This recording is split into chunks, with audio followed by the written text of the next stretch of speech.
Chers abonnés, bonjour ou bonsoir. Merci de votre fidélité à cette chaîne de télévision Africa Daily Report. Nous sommes lundi 6 octobre 2025. On est là pour vous informer de ce qui se passe en République démocratique du Congo. Il faut savoir que les combats ont repris avec intensité à Lumbishi, dans le territoire de Kalehe. Les patriotes Wazalendo affrontent les rebelles du M23 appuyés par l'armée rwandaise depuis l'aube de ce lundi 6 octobre 2025. Les jeunes résistants Wazalendo ont lancé une série de contre-offensives d'envergure contre les positions du M23 et des unités rwandaises et filtré Lumbishi, Chambombo, Tambumbo, Numbi, Kalungu, ce sont des villages qui ont été les théâtres des combats. Mais également, nous quittons cette partie de l'Est de la RDC, donc d'ici Kivu. Nous parlons de la situation à Beni, où les éléments du M23 et des forces démocratiques alliées ADF ont été présentés à la presse de Beni samedi 4 octobre 2025. Il s'agit de combattants qui se sont rendus aux forces de sécurité et des collaborateurs arrêtés dans différentes circonstances dans la mission d'infiltration, indiquent les autorités militaires à Beni. Je vous propose de suivre ce reportage. Ces personnes étaient présentées lors d'une cérémonie organisée par les services de communication et de formation des phares de CECIFA. Il s'agit des groupes de 42 personnes réparties en différentes catégories des ADF, du M23 et Maïmaï, réfractaires au processus de pacification. D'après le lieutenant Elongo Kiondomark, porte-parole des opérations Sokola Ingra Nord et du Front Nord, parmi ces personnes figurent des combattants du M23 qui se sont rendus aux forces de sécurité et leurs collaborateurs arrêtés dans les différentes missions de filtration des zones sous contrôle du gouvernement. D'autres sont des ADF et leurs collaborateurs démantelés. Nous avons 48 malfrats que nous allons vous présenter aujourd'hui, qui sont scindés comme suite. Il y a 2 terroristes ADF MTN Iska, qui ont été capturés, ils sont ici avec nous. Il y a 4 collaborateurs ADF MTN Iska. Il y a 23 collaborateurs M23 RDF AFC.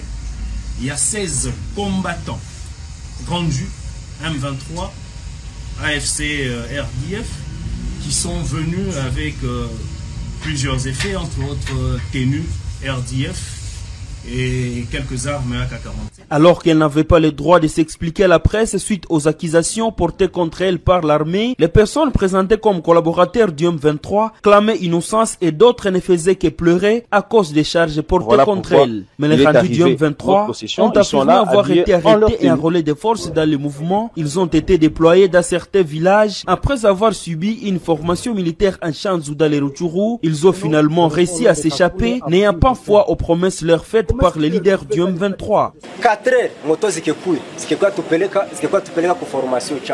Ils étaient venus nous récupérer sur des motos autour de 4 heures jusqu'à Chanzu à la formation. Après la formation, ils nous ont déployés dans les Lubero où nous avions participé aux affrontements. Nous ne savions même pas les chemins, mais j'avais décidé de venir auprès des FARDC. Nous mangeons difficilement, c'est de la souffrance là-bas. D'après l'armée congolaise, ces personnes seront déférées devant la justice pour que les responsabilités des unes et des autres soient établies. L'armée a également profité de présenter 15 ex-otages des ADF libérés lors des différentes opérations militaires menées dans la profondeur. La présentation de ces personnes est une preuve des efforts fournis par le commandement des opérations Sokola Ingra Nord et du Front Nord pour restaurer la paix dans sa zone de contrôle, affirme le porte-parole. Chers internautes, les archevêques et évêques membres de la conférence épiscopale nationale du Congo 5 se sont dit horrifiés dans une déclaration publiée ce lundi 6 octobre 2025 par la condamnation à mort de l'ancien président de la République Joseph Kabila Kabange prononcée par la haute cour militaire. Je vous propose de suivre Monseigneur Donatien Cholet. Dieu seul est l'auteur de la vie et lui seul a l'autorité légitime sur son commencement et sa fin. Genèse 1, 26, 27. Déclaration de la Conférence épiscopale nationale du Congo, SENCO, sur l'application de la peine de mort en RDC.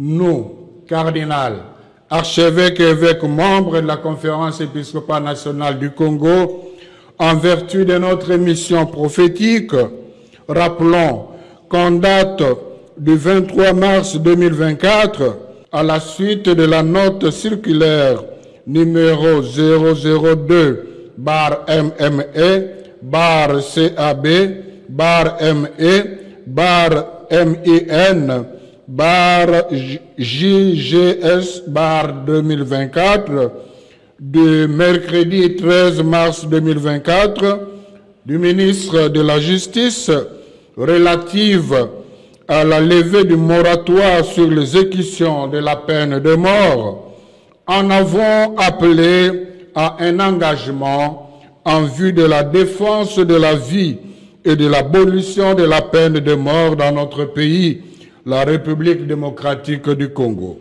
De ce fait, le moratoire devait naturellement aboutir à l'abolition et non à la reprise d'une mesure inhumaine qui, outre qu'elle constitue un échec pour une communauté digne de ce nom, blesse la dignité de la personne humaine créée à l'image de Dieu.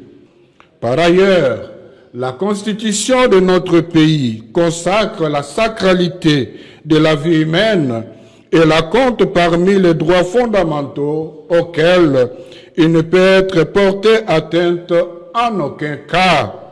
En effet, l'exécution de la peine de mort est une violation du droit à la vie défendu par l'Église en s'appuyant sur la loi divine « Tu ne tueras pas ».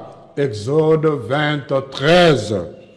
Eu égard à ce qui précède, conscient que la peine de mort et sa logique de rétribution ne sont pas compatibles avec l'Évangile, soucieux de chercher à tout prix les voies et moyens de ramener la paix, la cohésion nationale et de garantir l'intégrité du territoire national, nous sommes horrifiés par le verdict de la Haute Cour militaire de Kinshasa à l'issue du procès pénal expéditif engagé contre le président honoraire Joseph Kabila, le condamnant à la peine de mort.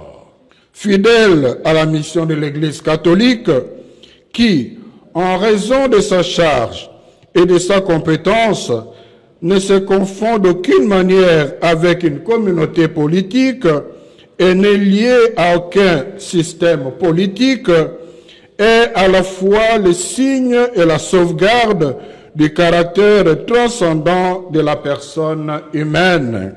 Gaudium et Spes, numéro 76, paragraphe 2. Considérant l'inquiétude suscitée par l'arrêt de la Cour militaire et l'impérieuse nécessité de renforcer la cohésion nationale, nous réitérons notre appel aux acteurs épris d'amour et de paix pour la RD Congo et impliqués dans la résolution de ces multiples crises à chercher des solutions politiques.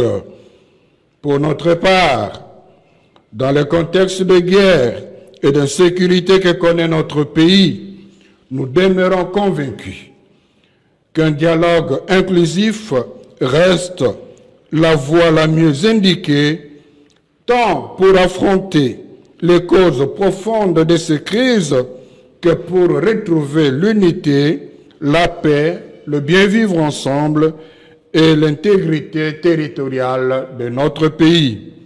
Ce dialogue inclusif devient plus qu'urgent au regard de l'enlisement de la crise et de ses conséquences sur la population congolaise. Face au conflit qui inflige de profondes souffrances aux populations innocentes, il est impératif de se donner comme priorité la promotion de solutions durables pour ramener la paix et la sécurité dans les zones sécurisées par le fait de guerres et de conflits armés étrangers et locaux. Nous saluons à juste titre les efforts déployés par les belligérants, les institutions et les partenaires internationaux pour endiguer la crise sécuritaire qui sévit dans notre pays. Cependant, nous sommes persuadés que ces efforts seront infructueux tant que les acteurs politiques congolais ne s'engageront pas résolument et concrètement dans un dialogue inclusif et ne respecteront pas au préalable les accords déjà signés, ne fût-ce que pour accroître la confiance des uns et des autres. Avec le pape François, d'heureuse mémoire, nous considérons suicidaire et irresponsable l'illusion qui ne peut être obtenue par la force des armes. Aussi, nous réitérons notre exhortation aux gouvernants de notre pays, à l'opposition armée et non armée, aux membres de la société civile et à tout le peuple congolais à s'engager fermement dans la lutte contre les différents facteurs qui alimentent les conflits et qui font le lit de la culture de la mort et du grand risque de la balkanisation de notre pays. Que la Vierge Marie, Notre-Dame du Congo, nous obtienne la miséricorde divine et la paix. Message approuvé par les évêques membres de la SINCO, signé par son Excellence Monseigneur Fulgence Mouteba, archevêque de Lubumbashi, président de la SINCO. Je vous remercie. Les gouverneurs du Nord Kivu, général Évariste Somo Kakule, appellent les populations de Butembo à envoyer les meilleurs jeunes au service de la patrie. Et c'était à pleine célébration de la clôture de la semaine dédiée à l'archevêque Monseigneur Catalico. Suivez. Moi-même, je suis le fruit de Monseigneur Catalico. Et donc, les valeurs que l'on peut reconnaître à moi, je peux dire que, en tout cas, à 80%, je les ai hérités de lui. C'était un visionnaire, un bâtisseur, un homme de développement qui aimait l'ordre, la paix, la sérénité, de vivre ensemble, la propriété et ainsi de suite. Être ici aujourd'hui, c'est une journée de joie pour moi. Je ne peux pas rater cette occasion. Donc je suis venu célébrer ce jubilé avec mes frères et sœurs dans la joie et avec beaucoup de foi que les choses peuvent changer et que nous pouvons aller de l'avant.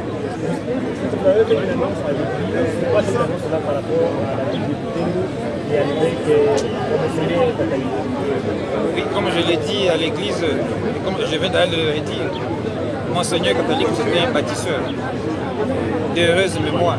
Nous ne pouvons que lui rendre l'honneur, n'est-ce pas, et rendre propre, comme il aimait la propriété, développer, changer les choses.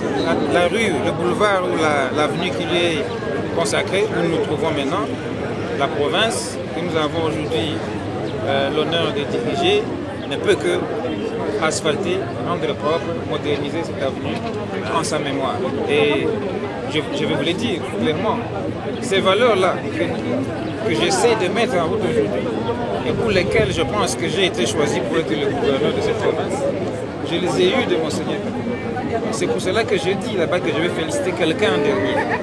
C'est le président de la République, le chef de l'État, qui est un grand bâtisseur qui sait reconnaître les qualités des gens, les qualités qu'il a vues en moi pour me désigner. Je les ai héritées de Monseigneur. Donc je cite le président Félix Tshisekedi,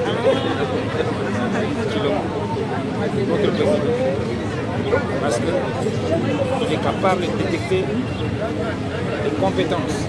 C'est pour cela que j'ai dit à l'Église que la population de Butembo, en général, est appelée à envoyer les meilleurs de leurs jeunes pour servir l'État, pour que nous puissions être capables de continuer à incarner cette vision-là de Monseigneur Catalico, qu'ils soient dans l'armée, dans la police, pour le développement tout simplement, que les gens ne viennent pas travailler pour l'État parce qu'ils ont manqué du travail, mais qu'ils viennent s'engager parce qu'ils aiment la patrie, parce qu'ils ont la vision, parce qu'ils ont la foi que les choses peuvent encore changer. Si on continue à y croire, on peut le faire. On peut faire que Butembo soit une ville finalement développée et non pas cette bourgade où on trouve des kiosques, la saleté et tout le reste parfait qui vient terminer en fait l'image que Monseigneur Catalico nous a léguée. Excellence, Monsieur le Gouverneur, vous dites que l'appel de Monseigneur Catalico, n'acceptez pas que vous soyez avalé, reste actuel même aujourd'hui. Je crois que c'est ce que je vis toujours. Il faut être résilient et j'ai appelé, je continue à le faire, appeler la population du Nord Kivu en général, c'est des Butembo en particulier, à être résiliente, ne pas accepter de se faire avaler. Et si on arrivait à se faire avaler quand même, eh bien, qu'on soit indigeste et qu'on continue donc à se battre pour ne pas se laisser faire. C'est pour cela que j'ai dit que nous devons cultiver cette mentalité-là, de ne pas accepter le défaitisme contre les ennemis de la patrie, même contre la pauvreté, contre la médiocrité. Téléspectateurs, nous mettons un point final à ces actualités de ce lundi 6 octobre 2025. Si c'est la première fois de nous suivre, n'hésitez pas de vous abonner, aimer et partager la publication. Au revoir.